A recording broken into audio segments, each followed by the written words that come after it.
when you're working with somebody that has a prominent position of their portfolio in digital assets, when's the time to start thinking about this stuff and, kind of give us some, I don't want to say guardrails, but Sure. just ranges where it starts to make sense. Yeah, absolutely. So I'll start with some ranges for the good folks listening, but I want to add some context to that because when you're doing thoughtful, careful planning, there are some other factors that come into play.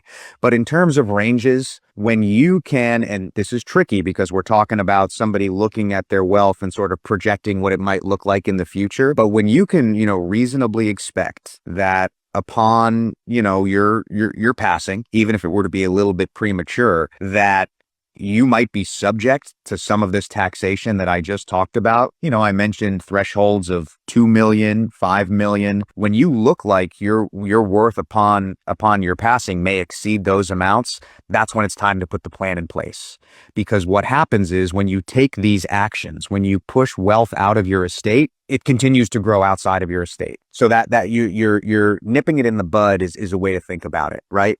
Because when you take action when you're just over the threshold, and you think you'll just be over the threshold, you're moving small amounts of wealth sometimes out that are then going to grow big. If you wait until you already have the problem, we talked about the lifetime estate tax exemption.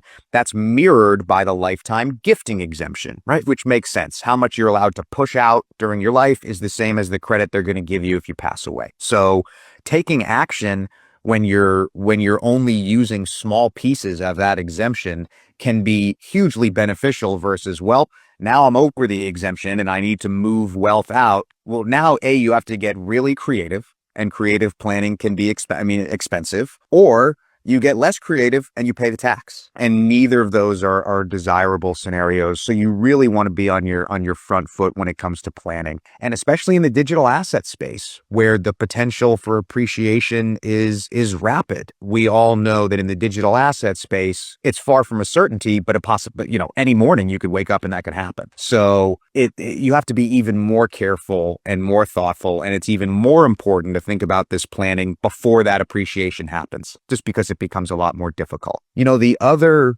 piece of this is I talked about family and loved ones. And if you have people in your life that are dependent on you that you need to care for, this planning is even more important because there are people that are already there that you love and care about that are going to be holding the bag if something happens to you tomorrow.